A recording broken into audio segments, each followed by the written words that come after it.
Začudio sam se kako su sadnice počele rasti nakon ove prihrane.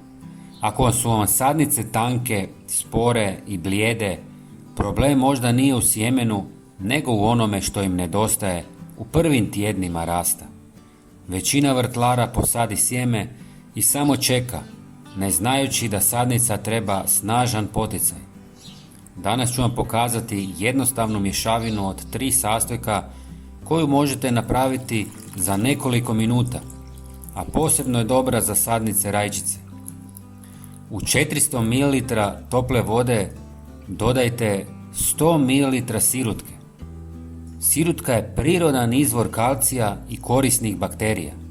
Pomaže razvoju snažnog korijena i smanjuje rizik od problema kasnije, poput truleži vrha ploda kod rajčica. Drugi sastojak je 1 žlica čaja od kamilice. Kamilica blago dezinficira tlo, smanjuje mogućnost gljivičnih bolesti i štiti mlade, osjetljive sadnice u najranijoj fazi. Prije nego nastavimo, napišite mi u komentarima čime vi hranite svoje sadnice.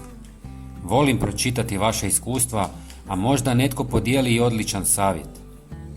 Treći sastojak je jako malo meda, koji hrani korisne mikroorganizme u tlu i dodatno potiče razvoj korijena. Ne treba ga puno, dovoljno je vrh žlice. Sve dobro promiješajte.